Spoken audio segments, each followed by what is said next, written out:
ਤੁਸੀਂ ਇੰਡੀਆ 'ਚ ਹੈਗੇ ਹੋ ਜਾਂ ਤੁਹਾਡੇ ਪਰਿਵਾਰ ਸਾਰਾ ਇੰਡੀਆ 'ਚ ਹੈਗਾ, ਤੁਹਾਡਾ ਪਰਿਵਾਰ ਪਾਕਿਸਤਾਨ ਦੇ ਵਿੱਚ ਹੈ। ਜਦੋਂ ਪਾਕਿਸਤਾਨ ਇੰਡੀਆ ਦੀ ਪਾਸਟ ਦੇ ਵਿੱਚ ਕਲੈਸ਼ਸ ਹੁੰਦੀਆਂ ਸਨ, ਤੁਹਾਡੇ 'ਤੇ ਕੀ ਬੀਤਦੀ ਸੀ ਜਿਹੜੀ ਅੱਜ ਦੀ ਪੀੜ੍ਹੀ ਸੀ? ਯਾਰ ਸਾਡੇ ਦੇ ਭੈਣ ਭਰਾ ਉੱਥੇ, ਅਸੀਂ ਤੇ ਨਾ ਉਹਨਾਂ ਨੂੰ ਮਾੜਾ ਕਹਿ ਸਕਦੇ ਤੇ ਇੱਥੇ ਤੇ ਆਪਾਂ ਪੈਦਾ ਹੋਏ ਹਾਂ।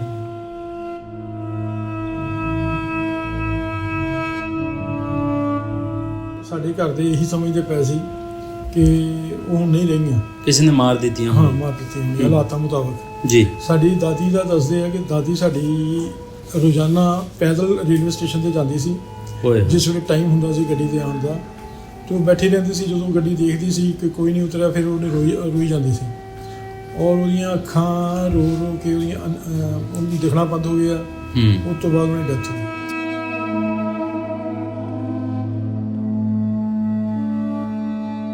ਮੰਡੀ ਭਾਉ ਦਿਨ ਜਦੋਂ ਦੰਗੇ ਵਗੈਰਾ ਹੋਏ ਤੇ ਉਹਨਾਂ ਦਾ ਫਿਰ ਪਰਿਵਾਰ ਸਾਰਾ ਉਹਨਾਂ ਦਾ ਵੀ ਖੇਰੂ ਹੋਇਆ। ਉੱਥੇ ਇੱਕ ਸਬਜ਼ੀ ਵਾਲੇ ਸੀ, ਉਹਨਾਂ ਨੇ ਉਹਨਾਂ ਨੂੰ ਆਪਣੀਆਂ ਬੱਚੀਆਂ ਦੇ ਤੌਰ ਤੇ, ਭੈਣਾਂ ਦੇ ਤੌਰ ਤੇ, ਮੁਸਲਿਮ ਸੀਗੇ ਉਹ, ਕਮਰਾ ਇਹੋ ਜਿਹਾ ਸੀ ਜਿੱਥੇ ਉਹਨਾਂ ਨੂੰ ਅੰਦਰ ਰੱਖਿਆ ਤਾਂ ਕਿ ਬਾਹਰ ਪਤਾ ਨਾ ਲੱਗੇ ਕਿ ਉਹਨਾਂ ਦੇ ਘਰ ਸਰਦਾਰ ਕੁੜੀਆਂ ਹੈਗੀਆਂ। ਇੱਧਰੋਂ ਸਾਡੇ ਪਰਿਵਾਰ ਵਾਲੇ ਦੱਸਦੇ ਕਿ ਉਹਨਾਂ ਨੇ ਬਹੁਤ ਪਤਾ ਕਰਵਾਇਆ, ਬੰਦੇ ਭੇਜੇ। ਮੈਂ ਜਿਵੇਂ ਦੱਸਿਆ ਤੁਹਾਨੂੰ, ਕਮਿਊਨੀਕੇਸ਼ਨ ਦਾ ਕੋਈ ਤਰੀਕਾ ਨਹੀਂ ਸੀ। ਉਹਨਾਂ ਨੇ ਬੰਦੇ ਵਗੈਰਾ ਭੇਜੇ, ਲੇਕਿਨ ਉੱਥੇ ਜਾ ਕੇ ਕੋਈ ਪਤਾ ਨਹੀਂ ਸੀ ਲੱਗ ਰਿਹਾ ਕਿੱਥੇ ਗਿਆ, ਕਿਉਂਕਿ ਪਰਿਵਾਰ ਉੱਥੇ ਸਾਰਾ ਕੁਛ ਹੈ ਨਹੀਂ ਸੀ ਕੁਛ ਵੀ। ਔਰ ਜੇ ਕਿਸੇ ਨੂੰ ਪੁੱਛੋ ਤਾਂ ਉਹ ਦੱਸ ਨਹੀਂ ਸਕਦਾ ਸੀ, ਕਿਉਂਕਿ ਉਹਨਾਂ ਨੂੰ ਲੁਕੋਇਆ ਹੋਇਆ ਸੀ ਉਸ ਵੇਲੇ। ਉਹਨਾਂ ਨੇ ਕਿਹਾ ਕਿ ਤੁਸੀਂ ਮੁਸਲਿਮ ਹੋ ਜਾਓ ਤੇ ਤੁਸੀਂ ਸਾਡੇ ਕੋਲ ਇੱਥੇ ਰਹਿ ਜਾਓ। ਪਰ ਇਹਨਾਂ ਕੁੜੀਆਂ ਨੇ ਕੋਸ਼ਿਸ਼ ਕੀਤੀ ਕਿ ਹਾਲੇ ਵੇਟ ਕਰਨ, ਲੱਭ ਲੈਣ, ਕਿਸੇ ਤਰ੍ਹਾਂ ਮਿਲ ਜਾਣ। ਉਹਨਾਂ ਨੂੰ ਥੋੜ੍ਹਾ ਜਿਹਾ ਸ਼ੱਕ ਆਇਆ ਸੀ ਕਿ ਕੋਈ ਨਾ ਕੋਈ ਆਏਗਾ ਜ਼ਰੂਰ। ਵੱਡੇ ਭੂਆ ਜੀ ਨੇ, ਜਸਵੰਤ ਕੌਰ, ਉਹਨਾਂ ਨੇ ਫਿਰ ਆਪਣਾ ਧਰਮ ਚੇਂਜ ਕਰਕੇ ਉਹਦਾ ਨਾਮ ਰਜ਼ੀਆ ਸੁਲਤਾਨ ਹੋ ਗਿਆ। ਉਹਨਾਂ ਦੀ ਫਿਰ ਸ਼ਾਦੀ ਉੱਥੇ ਚੌਧਰੀ ਨੂਰ ਇਲਾਹੀ ਸੀਗੇ ਤਹਿਸੀਲਦਾਰ, ਉਹਨਾਂ ਦੀ ਸ਼ਾਦੀ ਹੋਈ ਹੈ।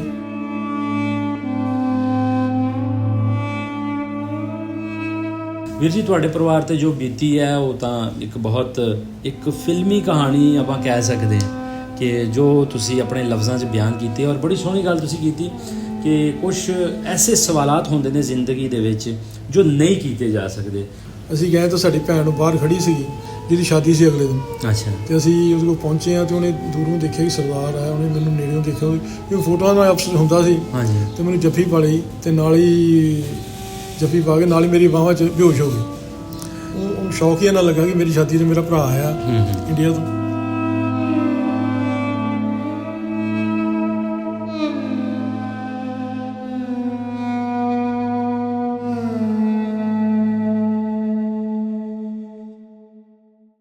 ਪੰਜਾਬੀ ਲਹਿਰ ਵੇਖ ਰਹੇ ਸਾਰਿਆਂ ਹੀ ਸਰੋਤਿਆਂ ਨੂੰ ਬਹੁਤ ਸਾਰਾ ਸਲਾਮ ਤੇ ਪਿਆਰ ਭਰੀ ਸਤਿ ਸ਼੍ਰੀ ਅਕਾਲ ਜੀ। ਮੈਂ ਭੁਪਿੰਦਰ ਸਿੰਘ ਲਵਲੀ ਔਰ ਹਸਬੇ ਮਾਮੂਲ, ਜਿਸ ਤਰ੍ਹਾਂ ਆਪ ਸਭ ਜਾਣਦੇ ਹੀ ਹੋ ਕਿ ਪੰਜਾਬ ਦੇ ਉਜਾੜੇ ਦੇ ਕਿੱਸੇ ਆਪ ਜੀ ਦੇ ਰੂਬਰੂ ਪੇਸ਼ ਕਰਦੇ ਰਹਿੰਦੇ ਆ।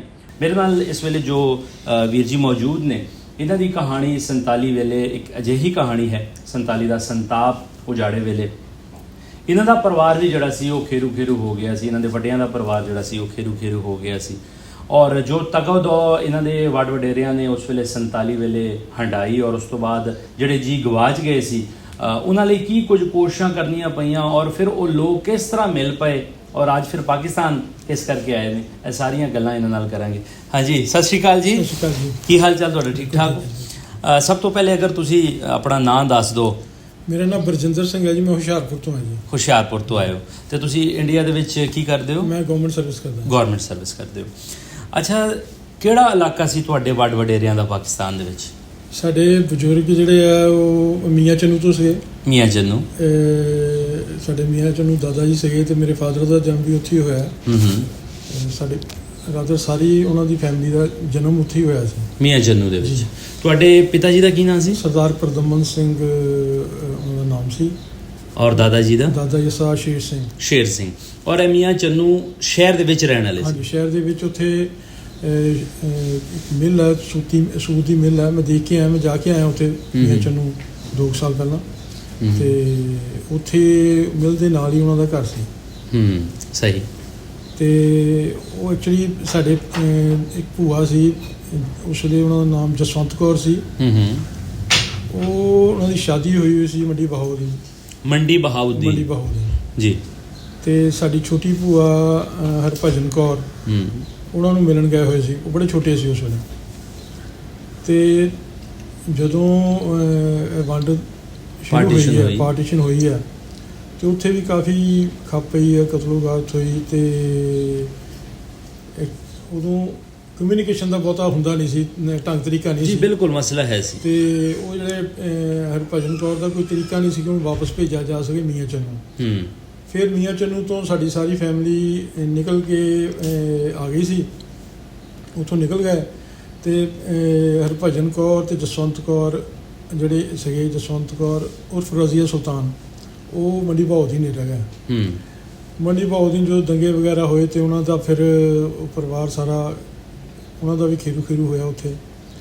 ਤੇ ਬਾਅਦ ਵਿੱਚ ਉੱਥੇ ਇੱਕ ਸਬਜ਼ੀ ਵਾਲੇ ਸੀ, ਉਹਨਾਂ ਨੇ ਉਹਨੂੰ ਆਪਣੀਆਂ ਬੱਚੀਆਂ ਦੇ ਤੌਰ ਤੇ, ਭੈਣਾਂ ਦੇ ਤੌਰ ਤੇ, ਮੁਸਲਿਮ ਸੀਗੇ ਉਹ, ਉਹਨਾਂ ਨੇ ਆਪਣੇ ਘਰ ਰੱਖ ਲਿਆ। ਔਰ ਦੱਸਦੇ ਕਿ ਉਹਨਾਂ ਨੇ ਇੱਕ ਭੋਰਾ ਸੀ ਜਾਂ ਇੱਕ ਕਮਰਾ ਇਹੋ ਜਿਹਾ ਸੀ ਜਿੱਥੇ ਉਹਨਾਂ ਨੂੰ ਅੰਦਰ ਰੱਖਿਆ ਤਾਂ ਕਿ ਬਾਹਰ ਪਤਾ ਨਾ ਲੱਗੇ ਕਿ ਉਹਨਾਂ ਦੇ ਘਰ ਸਰਦਾਰ ਕੁੜੀਆਂ ਹੈਗੀਆਂ। ਅੱਛਾ। ਤੇ ਥੋੜ੍ਹੀ ਦੇਰ ਬਾਅਦ ਜਦੋਂ ਉਡੀਕਦੇ ਰਹੇ, ਸਾਰੇ ਉਡੀਕਦੇ ਰਹੇ ਕਿ ਆਉਣਗੇ, ਕੋਈ ਨਾ ਕੋਈ ਸਾਨੂੰ ਲੈ ਕੇ ਜਾਣਗੇ। ਇੱਧਰੋਂ ਸਾਡੇ ਪਰਿਵਾਰ ਵਾਲੇ ਦੱਸਦੇ ਕਿ ਉਹਨਾਂ ਨੇ ਬਹੁਤ ਪਤਾ ਕਰਵਾਇਆ, ਬੰਦੇ ਭੇਜੇ। ਮੈਂ ਜਿਵੇਂ ਦੱਸਿਆ ਤੁਹਾਨੂੰ, ਕਮਿਊਨੀਕੇਸ਼ਨ ਦਾ ਕੋਈ ਤਰੀਕਾ ਨਹੀਂ ਸੀ, ਉਹਨਾਂ ਨੇ ਬੰਦੇ ਵਗੈਰਾ ਭੇਜੇ, ਲੇਕਿਨ ਉੱਥੇ ਜਾ ਕੇ ਕੋਈ ਪਤਾ ਨਹੀਂ ਸੀ ਲੱਗ ਰਿਹਾ ਕਿੱਥੇ ਗਿਆ, ਕਿਉਂਕਿ ਪਰਿਵਾਰ ਉੱਥੇ ਸਾਰਾ ਕੁਝ ਹੈ ਨਹੀਂ ਸੀ ਕੁਝ ਵੀ। ਔਰ ਜੇ ਕਿਸੇ ਨੂੰ ਪੁੱਛੋ ਤਾਂ ਉਹ ਦੱਸ ਨਹੀਂ ਸਕਦਾ ਸੀ, ਕਿਉਂਕਿ ਉਹਨਾਂ ਨੂੰ ਲੁਕਾਇਆ ਹੋਇਆ ਸੀ ਉਸ ਵੇਲੇ। ਫਿਰ ਉਹ ਮੈਨੂੰ ਨਾਮ ਭੁੱਲ ਗਿਆ, ਜਿਹੜੇ ਉਹ ਮੁਸਲਿਮ ਸੀਗੇ, ਜਿਹੜੇ ਸਬਜ਼ੀ ਵਾਲੇ, ਉਹਨਾਂ ਨੇ ਕਿਹਾ ਕਿ ਤੁਸੀਂ ਮੁਸਲਿਮ ਹੋ ਜਾਓ ਤੇ ਤੁਸੀਂ ਸਾਡੇ ਕੋਲ ਇੱਥੇ ਰਹਿ ਜਾਓ। ਸਹੀ। ਪਰ ਇਹਨੇ ਕੁੜੀਆਂ ਨੇ ਕੋਸ਼ਿਸ਼ ਕੀਤੀ ਕਿ ਹਾਲੇ ਵੇਟ ਕਰਨ, ਲੱਭ ਲੈਣ, ਕਿਸੇ ਤਰ੍ਹਾਂ ਮਿਲ ਜਾਣ। ਉਹਨਾਂ ਨੂੰ ਥੋੜ੍ਹਾ ਜਿਹਾ ਸ਼ੱਕ ਆਇਆ ਸੀ ਕਿ ਕੋਈ ਨਾ ਕੋਈ ਆਏਗਾ ਜ਼ਰੂਰ। ਹੁੰਦਾ ਹੀ ਹੈ ਨੈਚੁਰਲੀ ਹੈ ਜੀ, ਕਿ ਭੈਣਾਂ ਭਰਾਵਾਂ ਨੂੰ ਇੱਕ ਦੂਜੇ ਨਾਲ ਤਾਂ ਹੁੰਦਾ ਹੀ ਇੰਨਾ ਮੋਹ, ਪਰ ਉਸ ਵੇਲੇ ਹਾਲਾਤ ਇੱਦਾਂ ਦੇ ਸੀ ਕਿ ਕੁਛ ਨਹੀਂ ਸੀ ਹੋ ਸਕਦਾ। ਫਿਰ ਐਟ ਲਾਸਟ ਸਾਡੀ ਜਿਹੜੀ ਵੱਡੇ ਭੂਆ ਜੀ ਨੇ, ਜਸਵੰਤ ਕੌਰ, ਉਹਨਾਂ ਨੇ ਫਿਰ ਆਪਣਾ ਧਰਮ ਚੇਂਜ ਕਰਕੇ ਉਹਨਾਂ ਦਾ ਨਾਮ ਰਜ਼ੀਆ ਸੁਲਤਾਨ ਹੋ ਗਿਆ। ਉਹਨਾਂ ਦੀ ਫਿਰ ਸ਼ਾਦੀ ਉੱਥੇ ਚੌਧਰੀ ਨੂਰ ਇਲਾਹੀ ਸੀਗੇ ਤਹਿਸੀਲਦਾਰ, ਉਹਨਾਂ ਨਾਲ ਉਹਨਾਂ ਦੀ ਸ਼ਾਦੀ ਹੋਈ ਹੈ, ਕਚਹਿਰੀ ਰੋਡ 'ਤੇ ਹੈਗੇ। ਅਤੇ ਚੌਧਰੀ ਨੂਰ ਇਲਾਹੀ ਨੇ ਫਿਰ ਉਹਨਾਂ ਨੂੰ ਸੰਭਾਲਿਆ। ਉਹਨੂੰ ਛੋਟੀ ਜਿਹੜੀ ਭੈਣ ਸੀ ਉਹਨੂੰ ਬੱਚਿਆਂ ਵਾਂਗ ਮਤਲਬ ਆਪਣੇ ਕੋਲ ਨਾਲ ਰੱਖਿਆ। ਫਿਰ ਉਹਨਾਂ ਨੇ ਵੀ ਮੁਸਲਿਮ ਧਰਮ ਅਡੋਪਟ ਕਰ ਲਿਆ, ਅਤੇ ਉਹ ਵੀ ਉਹਨਾਂ ਦੀ ਵੀ ਸ਼ਾਦੀ ਹੋ ਗਈ। ਸਹੀ। ਅਤੇ ਉਸ ਤੋਂ ਬਾਅਦ ਫਿਰ ਖੈਰ ਸਾਨੂੰ ਤਾਂ ਥੋੜ੍ਹਾ ਜਿਹਾ ਇੰਨਾ ਪਤਾ ਸੀ, ਸਾਡੀਆਂ ਭੂਆ ਜਿਹੜੀਆਂ ਉੱਥੇ ਦੋ ਰਹਿ ਗਈਆਂ, ਉਸ ਤੋਂ ਇਲਾਵਾ ਸਾਨੂੰ ਕੁਛ ਨਹੀਂ ਸੀ ਪਤਾ। ਰਾਦਰ ਸਾਡੇ ਘਰ ਦੇ ਇਹੀ ਸਮਝਦੇ ਪਏ ਸੀ ਕਿ ਉਹ ਹੁਣ ਨਹੀਂ ਰਹੀਆਂ, ਕਿਸੇ ਨੇ ਮਾਰ ਦਿੱਤੀਆਂ। ਹਾਂ, ਮਾਰ ਦਿੱਤੀਆਂ ਹੋਣੀਆਂ ਹਾਲਾਤਾਂ ਮੁਤਾਬਕ ਜੀ। ਸਾਡੀ ਦਾਦੀ ਦਾ ਦੱਸਦੇ ਆ ਕਿ ਦਾਦੀ ਸਾਡੀ ਰੋਜ਼ਾਨਾ ਪੈਦਲ ਰੇਲਵੇ ਸਟੇਸ਼ਨ 'ਤੇ ਜਾਂਦੀ ਸੀ, ਜਿਸ ਵੇਲੇ ਟਾਈਮ ਹੁੰਦਾ ਸੀ ਗੱਡੀ 'ਤੇ ਆਉਣ ਦਾ, ਅਤੇ ਉਹ ਬੈਠੀ ਰਹਿੰਦੀ ਸੀ। ਜਦੋਂ ਗੱਡੀ ਦੇਖਦੀ ਸੀ ਕਿ ਕੋਈ ਨਹੀਂ ਉਤਰਿਆ, ਫਿਰ ਉਹਨੇ ਰੋਈ ਜਾਂਦੀ ਸੀ, ਔਰ ਉਹਦੀਆਂ ਅੱਖਾਂ ਰੋ ਕੇ ਉਹਨੂੰ ਦਿਖਣਾ ਬੰਦ ਹੋ ਗਿਆ। ਉਸ ਤੋਂ ਬਾਅਦ ਉਹਦੀ ਡੈਥ ਹੋ ਗਈ। ਉਹ ਸਭ ਨਾਲੋਂ ਜ਼ਿਆਦਾ ਜਿਹੜੀ ਉਹ ਮਾਂ ਨੂੰ ਮਤਲਬ ਮਹਿਸੂਸ ਹੋਇਆ ਸੀ ਨੈਚੁਰਲੀ। ਹਾਂਜੀ, ਮਾਂ ਨੂੰ ਧੀਆਂ ਨਾਲ ਹੁੰਦਾ ਵੀ ਜ਼ਿਆਦਾ, ਔਰ ਦੋ ਧੀਆਂ ਮਤਲਬ ਸੀਗੀਆਂ, ਦੋਨਾਂ ਧੀਆਂ ਨਾਲ ਇੰਨਾ ਜ਼ਿਆਦਾ ਉਹਨਾਂ ਦਾ ਇੱਕਦਮ ਹੱਥੋਂ ਹੀ ਨਿਕਲ ਜਾਣਾ ਵੀ ਕਿੱਥੇ ਗਈਆਂ। ਸਾਡੇ ਵੱਡੇ ਭੂਆ ਜੀ ਜਦੋਂ ਵੀ ਉਹ ਦੱਸਦੇ ਆ ਕਿ ਉਹਨਾਂ ਨੂੰ ਖੈਰ ਉਹਨਾਂ ਦਿਨਾਂ ਦੀ ਗੱਲ ਹੈ ਕਿ ਜਦੋਂ ਨਨਕਾਣਾ ਸਾਹਿਬ ਤੋਂ ਜੱਥਾ ਆਉਣਾ, ਅਤੇ ਉਹਨਾਂ ਨੇ ਦੇਖਣੇ TV 'ਤੇ ਦੇਖ ਕੇ, ਅਤੇ ਉਹਨਾਂ ਨੇ ਚਿਹਰੇ ਪਛਾਣਨ ਦੀ ਕੋਸ਼ਿਸ਼ ਕਰਨੀ, ਸ਼ਾਇਦ ਇਹਨਾਂ 'ਚ ਮੇਰਾ ਕੋਈ ਭਰਾ ਆਇਆ ਹੋਵੇ, ਅਤੇ ਉਹਨਾਂ ਨੇ ਦੇਖਣਾ ਅਤੇ ਰੋਣਾ। ਫਿਰ ਇੱਕ ਵਾਰੀ ਐਸਾ ਹੋਇਆ ਕਿ ਰੋਂਦੇ ਪਏ ਸੀ, ਅਤੇ ਜਿਹੜੇ ਸਾਡੇ ਵੱਡੇ ਕਜ਼ਨ ਆ, ਚੌਧਰੀ ਮਸੂਦ ਅਖਤਰ ਭੱਟੀ ਨੇ, ਉਹ ਅਤੇ ਚੌਧਰੀ ਖਾਲਿਦ ਹੈਗੇ ਸਭ ਨਾਲੋਂ ਛੋਟੇ, ਇਹ ਦੋਨੋਂ ਕੋਲ ਆਏ। ਕਹਿੰਦੇ ਉਹਨਾਂ ਨੇ ਪੁੱਛਿਆ ਕਿ ਮਦਰ ਨੂੰ ਪੁੱਛਿਆ ਕੀ ਕਰਨਾ, ਜਦੋਂ ਵੀ ਜੱਥਾ ਤੁਸੀਂ ਦੇਖਦੇ ਆ, ਕੋਈ ਵੀ ਨਨਕਾਣਾ ਸਾਹਿਬ ਜੱਥਾ ਆਉਂਦਾ, ਤੁਸੀਂ TV 'ਤੇ ਦੇਖਦੇ ਹੁੰਦੇ, ਖਬਰਾਂ 'ਚ ਆਉਂਦਾ ਹੁੰਦਾ ਸੀਗਾ, ਕਹਿੰਦੇ ਉਹ TV 'ਤੇ ਦੇਖਦੇ ਹੁੰਦੇ ਸੀ ਜੱਥਾ ਆਇਆ ਹੋਇਆ, ਅਤੇ ਉਹ ਰੋਣਾ ਸ਼ੁਰੂ ਕਰ ਦਿੰਦੇ ਸੀ। ਕਹਿੰਦੇ ਕਿਉਂ ਹੁੰਦਾ? ਉਹਨੇ ਫਿਰ ਉਦੋਂ ਦੱਸਤਾ, ਕਹਿੰਦੇ ਮੈਂ ਦੱਸਿਆ ਕਿ ਮੈਂ ਸਰਦਾਰਨੀ ਹਾਂ, ਅਤੇ ਹਾਲਾਤਾਂ ਵਿੱਚ ਹੁਣ ਬਣ ਗਈ ਹੈ, ਅਤੇ ਤੁਸੀਂ ਮੇਰੇ ਬੱਚੇ ਹੋ। ਉਹਨਾਂ ਨੇ ਕਿਹਾ ਕਿ ਮਾਂ ਅਸੀਂ ਲੱਭਾਂਗੇ, ਕੁਛ ਨਾ ਕੁਛ ਕਰਦੇ ਹਾਂ। ਉਹਨਾਂ ਨੇ ਖੈਰ ਇੱਕ ਕੰਮ ਕੀਤਾ ਕਿ ਉਹਨਾਂ ਨੇ ਇੱਕ ਕਾਗਜ਼ ਉੱਤੇ ਸਾਡੇ ਫਾਦਰ ਦਾ ਨਾਂ, ਸਾਡੇ ਤਾਏ ਦਾ ਨਾਂ, ਸਾਡੇ ਦਾਦਾ ਜੀ ਦਾ ਨਾਮ ਲਿਖ ਕੇ, ਸਾਡੀ ਇੱਕ ਭੂਆ ਦਾ ਨਾਮ ਲਿਖ ਕੇ, ਅਤੇ ਲਿਖਤਾ ਵੀ ਸ਼ਾਇਦ ਉਹ ਹੁਸ਼ਿਆਰਪੁਰ ਹੋਣ। ਉਹਦਾ ਕਾਰਨ ਇਹ ਸੀ ਕਿ ਉਰਦੂ ਵਿੱਚ ਲਿਖਿਆ, ਇੰਗਲਿਸ਼ ਲਿਖਿਆ, ਪੰਜਾਬੀ ਉਹਨਾਂ ਨੂੰ ਆਉਂਦੀ ਨਹੀਂ ਸੀ। ਹੁਸ਼ਿਆਰਪੁਰ 'ਚ ਉਹ ਤਾਂ ਕਰਕੇ ਲਿਖਿਆ ਕਿ ਸਾਡੀ ਭੂਆ ਹੁਸ਼ਿਆਰਪੁਰ ਮੇਲ ਕੌਰ ਸੀ, ਉਹ ਹੁਸ਼ਿਆਰਪੁਰ ਵਿਆਹੇ ਹੋਏ ਸੀਗੇ, ਅਤੇ ਉਹਨਾਂ ਨੂੰ ਸ਼ੱਕ ਸੀ ਕਿ ਸਾਰੇ ਸ਼ਾਇਦ ਜੇ ਉਧਰਲੇ ਪਾਸੇ ਗਏ ਤਾਂ ਫਿਰ ਸ਼ਾਇਦ ਹੁਸ਼ਿਆਰਪੁਰ ਜਾਣ। ਇਹ ਮਤਲਬ ਇਹ ਗੱਲ ਹੈਗੀ ਕੋਈ 40 ਸਾਲ ਦੀ ਬਾਅਦ, 47 ਤੋਂ 40 ਸਾਲ ਬਾਅਦ 80s ਦੀ ਗੱਲ ਹੈ। ਹਾਂਜੀ ਹਾਂਜੀ ਹਾਂ 80s ਦੀ ਗੱਲ ਹੈ। ਉਹ ਪਹਿਲਾਂ ਇੱਕ ਵਾਰੀ ਗਏ, ਉਹਨਾਂ ਨੂੰ ਕੋਈ ਕਾਮਯਾਬੀ ਨਹੀਂ ਮਿਲੀ। ਉਹਨਾਂ ਨੇ ਦੂਸਰੀ ਵਾਰੀ ਗਏ ਤਾਂ ਉਹਨਾਂ ਨੇ ਜਾ ਕੇ ਨਨਕਾਣਾ ਸਾਹਿਬ ਦੇ ਬਾਹਰ ਦਰਵਾਜ਼ੇ 'ਤੇ ਖੜ੍ਹੇ ਹੋ ਕੇ ਜਿਹੜੇ ਵੀ ਸਰਦਾਰ ਬਾਹਰ ਸ਼ਾਪਿੰਗ ਕਰਨ ਲਈ ਨਿਕਲਦੇ ਸੀ ਜਾਂ ਮੱਥਾ ਟੇਕ ਕੇ ਨਿਕਲਦੇ ਸੀਗੇ ਜਾਂ ਜਾਣਾ ਹੁੰਦਾ ਸੀ, ਉਹਨਾਂ ਨੂੰ ਸਾਰਿਆਂ ਨੂੰ ਉਹ ਕਾਗਜ਼ ਦੀਆਂ ਫੋਟੋ ਕਾਪੀਆਂ ਦੇਣੀਆਂ ਸ਼ੁਰੂ ਕਰ ਦਿੱਤੀਆਂ। ਓਏ ਹੋਏ। ਉਸ ਕਾਗਜ਼ ਦਾ ਉਹਨਾਂ ਨੇ ਉਹ ਫੋਟੋ ਕਾਪੀ ਫਿਰ ਇੱਕ ਉੱਥੇ ਦੱਸਦੇ ਕਿ ਇੱਕ ਸਰਦਾਰ ਅਵਤਾਰ ਸਿੰਘ ਸੀਗੇ, ਲੁਧਿਆਣੇ ਤੋਂ ਕੱਪੜੇ ਦਾ ਕੰਮ ਕਰਦੇ ਸੀ। ਉਹਨਾਂ ਨੇ ਕਿਹਾ ਮੈਂ ਤੁਹਾਨੂੰ ਕੁਝ ਦੱਸ ਸਕਦਾ ਵਾਂ ਇਹਨਾਂ 'ਚੋਂ ਕਿਸੇ ਬੰਦੇ ਦਾ, ਪਰ ਤੁਸੀਂ ਵੇਟ ਕਰੋ, ਮੈਂ ਦੁਬਾਰਾ ਆਉਣਾ। ਆਪਣੀ ਵਾਈਫ ਨੂੰ ਛੱਡ ਕੇ ਆਏ। ਫਿਰ ਉਹਨਾਂ ਨੇ ਆ ਕੇ ਉਹਨੂੰ ਨਾਲ ਲੈ ਕੇ ਤੇ ਅੰਦਰੋਂ ਨਾਲ ਲੈ ਕੇ, ਅੰਦਰ ਜਾਣ ਨਹੀਂ ਦਿੰਦੇ ਵੈਸੇ ਗੁਰਦੁਆਰੇ 'ਚ ਉਸ ਵੇਲੇ ਉਹਨਾਂ ਦਿਨਾਂ 'ਚ, ਜੱਥੇ ਦਿਨਾਂ 'ਚ ਮੁਸਲਿਮਸ ਨੂੰ, ਪਰ ਉਹਨਾਂ ਨੇ ਰਿਕੁਐਸਟ ਕਰਕੇ ਉਹਨੂੰ ਅੰਦਰ ਲੈ ਗਏ। ਉਹਨੂੰ ਕਿਹਾ ਦੱਸੋ ਕੀ ਹੋਇਆ। ਫਿਰ ਉਹਨਾਂ ਨੇ ਸਾਰਾ ਦੱਸਿਆ। ਫਿਰ ਉਹਨਾਂ ਨੇ ਜਿੱਦਾਂ ਕਮਿਊਨੀਕੇਸ਼ਨ ਦਾ ਤੁਹਾਨੂੰ ਦੱਸਿਆ ਕੋਈ ਤਰੀਕਾ ਨਹੀਂ ਸੀ। ਉਹਨੇ ਕਿਹਾ ਮੈਂ ਇੰਡੀਆ ਜਾਵਾਂਗਾ ਅਤੇ ਤੁਸੀਂ ਮੈਨੂੰ ਐਡਰੈਸ ਦਿਓ, ਮੈਂ ਤੁਹਾਨੂੰ ਦੱਸਾਂਗਾ। ਮੈਂ ਸ਼ਾਇਦ ਪਰਦਮਨ ਸਿੰਘ ਉਹਨਾਂ ਨੂੰ ਜਾਣਦਾ। ਮੇਰੇ ਫਾਦਰ ਸਰਦਾਰ ਪਰਦਮਨ ਸਿੰਘ ਉਹ ਪੱਤਰਕਾਰ ਸੀ, ਜਰਨਲਿਸਟ ਸੀ, ਸਿਆਫੀ, ਅਤੇ ਉਹਨਾਂ ਦਾ ਨਾਮ ਲੋਕਾਂ ਨੂੰ ਕਾਫੀ ਪਤਾ ਸੀ। ਸਹੀ। ਅਤੇ ਉਹਨਾਂ ਨੇ ਫਿਰ ਜਾ ਕੇ ਮੇਰੇ ਫਾਦਰ ਨੂੰ 80s ਵਿੱਚ ਵੀ ਟੈਲੀਫੋਨ ਇੱਕ ਹੁੰਦਾ ਸੀ, ਬੁੱਕ ਕਰਾਓ, ਟੈਲੀਫੋਨ ਕਾਲ ਕਰੋ, ਇੱਦਾਂ ਚੱਕਰ ਚੱਲਦਾ ਹੁੰਦਾ ਸੀ। ਤੁਹਾਨੂੰ ਪਤਾ ਹੀ ਕਿਸ ਤਰ੍ਹਾਂ ਮਿਲ ਜਾਂਦੇ ਫੋਨ। ਉਹਨੇ ਖੈਰ ਕਾਲ ਆਈ ਉਹਦੀ ਰਾਤੀ ਕਿ ਉਹਨੇ ਪੁੱਛਿਆ ਕਿ ਤੁਹਾਡੇ ਸਰਦਾਰ ਜੀ ਕੋਈ ਮਤਲਬ ਇੱਦਾਂ ਭੈਣਾਂ ਵੀ ਉੱਥੇ ਰਹਿ ਗਈਆਂ ਸੀ। ਮੇਰੇ ਫਾਦਰ ਨੂੰ ਬੜੀ ਹੈਰਾਨੀ ਹੋਈ ਕਿ ਮੇਰੇ ਵਾਕਫ ਤਾਂ ਹੈਗੇ ਅਵਤਾਰ ਸਿੰਘ, ਕਿਉਂਕਿ ਅਵਤਾਰ ਸਿੰਘ ਦਾ ਬ੍ਰਦਰ ਹੁਸ਼ਿਆਰਪੁਰ ਸੀ ਜੀ, ਪਰ ਇਹਨਾਂ ਨੂੰ ਕਿੱਦਾਂ ਪਤਾ ਕਿ ਸਾਡੀ ਸਿਸਟਰ ਉੱਥੇ ਰਹਿ ਗਈਆਂ ਸੀ। ਕਹਿੰਦੇ ਦੱਸੋ ਤੁਸੀਂ ਕਿਉਂ ਪੁੱਛ ਰਹੇ ਹੋ? ਨਹੀਂ, ਕਹਿੰਦੇ ਤੁਸੀਂ ਪਹਿਲਾਂ ਦੱਸੋ ਕਿ ਤੁਹਾਡੀਆਂ ਕੋਈ ਭੈਣਾਂ ਉੱਥੇ ਰਹਿ ਗਈਆਂ ਸੀਗੀਆਂ। ਤੁਹਾਡੇ ਫਾਦਰ ਦਾ ਕੀ ਨਾਮ ਹੈ? ਦੱਸਿਆ ਕਿ ਸ਼ੇਰ ਸਿੰਘ ਨਾਮ ਹੈ ਮੇਰੇ ਫਾਦਰ ਦਾ। ਮੇਰੇ ਫਾਦਰ ਨੂੰ ਕਹਿੰਦੇ ਫਿਰ ਤਾਂ ਤੁਸੀਂ ਹੀ ਹੋ। ਫਿਰ ਕਹਿੰਦੇ ਹਾਂ ਮੇਰੀਆਂ ਭੈਣਾਂ 2 ਰਹਿ ਗਈਆਂ ਸੀ ਉੱਥੇ। ਉਹ ਕਹਿੰਦੇ ਜੀ ਉਹ ਤੁਹਾਨੂੰ ਲੱਭਦੇ ਆ। ਉਹਨਾਂ ਨੇ ਫਿਰ ਐਡਰੈਸ ਦਿੱਤਾ, ਸਾਰਾ ਕੁਝ ਦਿੱਤਾ। ਮੇਰੇ ਫਿਰ ਫਾਦਰ ਨੇ ਇੱਕ ਚਿੱਠੀ ਲਿਖੀ ਜੀ ਉਰਦੂ 'ਚ। ਮੇਰੇ ਫਾਦਰ ਬੜੇ ਖੁਸ਼ਖਤ ਉਰਦੂ ਲਿਖਦੇ ਸੀ। ਉਹਨਾਂ ਨੇ ਬੜੀ ਸੋਹਣੀ ਚਿੱਠੀ ਲਿਖੀ ਕਿ ਇੱਦਾਂ ਕਰਕੇ ਮੈਨੂੰ ਪਤਾ ਲੱਗਾ ਅਤੇ ਤੁਸੀਂ ਕੋਈ ਆਪਣੀ ਨਿਸ਼ਾਨੀ ਦੱਸੋ ਜੇ ਤੁਸੀਂ ਉਹੀ ਹੋ, ਕੋਈ ਇੰਸੀਡੈਂਟ ਦੱਸੋ। ਅਤੇ ਫਿਰ ਮੇਰੇ ਭੂਆ ਜੀ ਵੱਲੋਂ ਮਸੂਦ ਭਾਈ ਸਾਹਿਬ ਨੇ, ਭਾਈ ਨੇ, ਉਹਨਾਂ ਨੇ ਇੱਕ ਚਿੱਠੀ ਲਿਖੀ ਕਿ ਇੱਦਾਂ ਕਰਕੇ ਇੱਕ ਵਾਰੀ ਖੇਡਦੇ ਹਾਂ ਅਤੇ ਪਾਣੀ ਗੇੜਦੇ ਹਾਂ, ਤੁਹਾਡੇ ਹੱਥ 'ਚੋਂ ਹੱਥੀ ਛੁੱਟੀ ਸੀ ਅਤੇ ਮੇਰੀ ਮਦਰ ਦੇ ਲੱਗੀ ਸੀ ਅਤੇ ਉਹਦੇ ਨਿਸ਼ਾਨ ਹਾਲੇ ਵੀ ਹੈਗੇ ਆ। ਅੱਛਾ। ਅਤੇ ਉਹਨਾਂ ਨੇ ਕਿਹਾ ਵੀ ਤੁਸੀਂ ਦੱਸੋ ਕੋਈ, ਕਿ ਮੇਰੇ ਫਾਦਰ ਕਿਤੇ ਕਿਤੇ ਕਵਿਤਾ ਵੀ ਲਿਖਦੇ ਸੀ ਮੇਰੇ ਫਾਦਰ ਨੇ। ਫਿਰ ਉਹਨਾਂ ਦੀ ਚਿੱਠੀ ਫਿਰ ਉਸ ਤੋਂ ਬਾਅਦ ਉਹਨਾਂ ਦਾ ਜਵਾਬ ਆਇਆ ਕਿ ਅਸੀਂ ਠੀਕ ਆ। ਮਤਲਬ ਤਾਂ ਕਮਿਊਨੀਕੇਸ਼ਨ ਚੱਲੀ ਗਈ। ਉਹਨਾਂ ਨੇ ਫਿਰ ਪੁੱਛਿਆ, ਫਿਰ ਫਾਦਰ ਨੇ ਇੱਕ ਕਵਿਤਾ ਲਿਖ ਕੇ ਭੇਜੀ ਜਿਹੜੀ ਉਹਨਾਂ ਨੇ ਆਪਣੀ ਭੈਣ ਲਈ ਲਿਖੀ ਸੀ, ਜਸਵੰਤ ਕੌਰ ਉਹਨਾਂ ਲਈ ਲਿਖੀ ਸੀਗੀ। ਇੱਦਾਂ ਦਾ ਮਤਲਬ ਇਹਨਾਂ ਦਾ ਕਮਿਊਨੀਕੇਸ਼ਨ ਹੋਈ ਅਤੇ ਫਿਰ ਫੋਟੋ ਭੇਜੀਆਂ। ਖੈਰ ਫਿਰ ਬੜੀ ਹੈਰਾਨੀ ਵਾਲੀ ਸਾਡੇ ਲਈ ਤਾਂ ਗੱਲ ਸੀ, ਐਵੇਂ ਕਹੀਏ ਜੀ, ਸਾਡੇ ਲਈ ਤਾਂ ਬੜਾ ਮਤਲਬ ਹੈਰਾਨੀਜਨਕ ਸੀਗਾ। ਫਿਰ ਮੇਰੇ ਵੱਡੇ ਭਾਈ ਸਾਹਿਬ ਦੀ ਸ਼ਾਦੀ ਸੀ ਅਤੇ ਉੱਥੇ ਸਾਡੇ ਭੂਆ ਅਤੇ ਉਹਨਾਂ ਦਾ ਬੇਟਾ ਖਾਲਿਦ ਉਹ ਦੋਨੋਂ ਆਏ। ਉਹ ਫਿਰ ਨਜ਼ਾਰਾ ਹੀ ਹੋ ਸੀ, ਦੇਖਣ ਵਾਲੀ ਚੀਜ਼ ਸੀ ਕਿ ਦੋਨੋਂ ਭੈਣ ਭਰਾ 40 ਸਾਲਾਂ ਬਾਅਦ ਅੱਧਾ ਘੰਟਾ ਮਤਲਬ ਇੱਕ ਦੂਜੇ ਨੂੰ ਜੱਫੀ ਪਾ ਕੇ ਰੋਂਦੇ ਹੀ ਰਹੇ। ਮਤਲਬ ਕੋਈ ਤਰੀਕਾ ਵੀ ਨਹੀਂ ਸੀ ਉਹਨਾਂ ਨੂੰ ਪਾਸੇ ਪੂਸੇ ਕਰਨ ਦਾ ਕਿ ਤੁਸੀਂ ਕਰੋ ਜੀ, ਹੋ ਜਾਓ, ਬਸ ਕਰੋ। ਪਰ ਬਹੁਤ ਜ਼ਬਰਦਸਤ ਸੀਗਾ ਉਸ ਵੇਲੇ, ਦੇਖਣ ਵਾਲਾ ਸੀ ਨਜ਼ਾਰਾ। ਮਤਲਬ ਇੱਦਾਂ ਦੀਆਂ ਚੀਜ਼ਾਂ ਲਾਈਫ 'ਚ ਕਦੀ ਦੇਖੀਆਂ ਨਹੀਂ, ਨਾ ਕੋਈ ਦੇਖ ਸਕਦਾ। ਅਤੇ ਉਸ ਤੋਂ ਬਾਅਦ ਫਿਰ ਸਾਡਾ ਸ਼ੁਰੂ ਹੋ ਗਿਆ ਜੀ ਆਉਣਾ ਜਾਣਾ, ਮਤਲਬ ਸ਼ੁਰੂ ਹੋਇਆ ਪਾਕਿਸਤਾਨ। ਫਿਰ ਮੈਂ ਵੀ ਇੱਥੇ ਆਇਆ, ਇੱਥੇ ਉਹਨਾਂ ਕੋਲ ਆਇਆ ਅਤੇ ਸਾਡੀ ਜਿਹੜੀ ਛੋਟੀ ਭੈਣ ਕਜ਼ਨ ਆ ਸ਼ਗੁਫਤਾ, ਉਹਦੀ ਕੋਈ ਭੈਣ ਆ ਜੀ, ਸਾਡੀ ਭੂਆ ਦੀ ਕੋਈ ਬੇਟੀ ਹੈ, ਅਤੇ ਉਹਦੀ ਸ਼ਾਦੀ 'ਤੇ ਮੈਂ ਆਇਆ ਸੀ।